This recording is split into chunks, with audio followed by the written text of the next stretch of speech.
In this video, I'm going to be talking about the Virtual Boy controller and how it's actually pretty cool, very underrated controller. So to start out with, this thing is odd. It serves a few functions that are sort of weird because this thing powers the system. Many don't know this because the Virtual Boy is kind of not many people have studied it, I guess.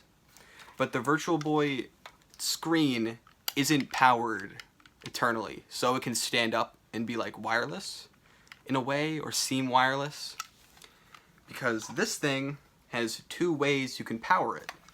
I'm kind of explaining this poorly, but basically the power goes from the Virtual Boy controller to the Virtual Boy, whether that be from batteries or from this AC adapter, which snaps on to this super weird section in the back that I'm kind of surprised they even allowed to look this weird.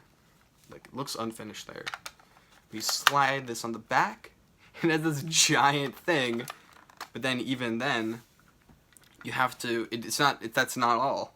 You have to take a plug from the Super Nintendo, or the Virtual Boy specifically, and plug it in there, move it so it fits in this little socket. Oh god, it's not fitting. Okay. Snap it in, but then plug it into the wall with to the AC adapter. It also works wirelessly with batteries, but that's so cumbersome. I don't know why they thought. I mean, I kind of get the idea. They want to have accessibility for two different modes, but it's just odd. It plugs into the Virtual Boy using this connector. I think this is a unique connector. It looks a little similar. Actually, I never talked about the connectors for the wired controllers, but I think it looks a little similar to the NES one. It's 6 pins instead of 7. It's interesting in that way. The Virtual Boy controller, see, it has an on and off switch, which is so weird, because you'd think it would be on the Virtual Boy, but no, it's on the controller. It is weird how this thing can pop off and then the game shuts off. Just a little bit annoying. Let's put this back on. But the Virtual Boy controller itself is really cool. It's a bit of how do you explain this? It's kind of like their first attempt at making a controller for a 3D system, almost like a prototype N64 controller that went in a completely different direction. Instead of having an analog stick, they have two D-pads. But to make them work better in 3D games, they sort of have a circle feeling. So you can mush them around in either left and right like normal, or it has the same feel as a circle. Sort of like the circle pad, but more analog. The A and B buttons and start and select buttons are identical. This entire controller is symmetrical, which is weird, because I don't think any other Nintendo controller is symmetrical, ever. The closest you get is the Wii U gamepad, and even that's pretty different on both sides. These buttons are the same as the Game Boy Pocket, or I guess the Game Boy Pocket borrowed them, because the Game Boy Pocket came out after. So I don't have an original Game Boy, so I don't completely know if that's accurate, but I think this uses the buttons from that. I'm glad they didn't use this terrible D-pad, because they used this thing for the Game Boy Advance and the GameCube. Yeah, the GameCube also used it. It's just the back buttons are so strange, because they're just circles and there's nothing saying that they're L or R. I guess they just assume you know what that means. So if it says press L, you'll be like, oh, it's the left. But nothing doesn't say that. None of the buttons are labeled that well.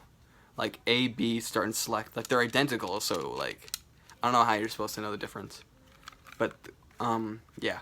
The grip is weird. It's there's room for your fingers, which looks a little tacky, but it actually feels great in your hands. One thing that I like about this controller a lot is how there's space for your fingers no matter how you hold it or how long they are, because there's a break in the controller. Even when you put on the battery pack, there's still this space for your hands to go, which you'd think would be standard, but the GameCube does not have that. it has this bump that like it has like protrusion, so you can't really do that. The Virtual Boy logo is so weird. You never see anyone look at this thing, so it just seems like an alien artifact a little bit. In games it works pretty well. Yeah, it's very few games use the second D-pad, but the ones that do use it pretty okay, you know? Like Teleroboxer, the boxing game, you sort of like having two hands, like one with each arm, sort of a predecessor to the Wiimote nunchuck combo, where you basically sometimes have two hands with that. But I like this thing, and I think it's never talked about and deserves more attention. The Virtual Boy in general is so fascinating. But yeah, that's my review. Actually, I'm gonna add another thing.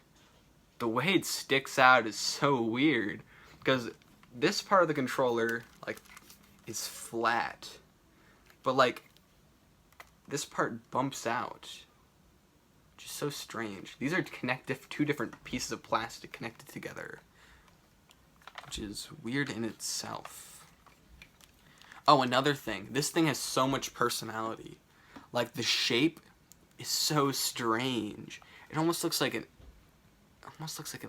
elephant. Not really an elephant. It's not an elephant controller. But like the way these like jagged, the way this like curves around, it, and like the shapes of things being not like circles, it's very cool. And how it's like you kind of break down controllers into simple shapes, and this one is so weird. Like, it's not like a normal oval. It's like there's very distinct larger part and a smaller part. I think that adds to giving this controller a lot of personality, which you can't say as much for the N64 or the I guess the Switch controller. So yeah, Virtual Boy controller is cool, except for the bullshit battery pack.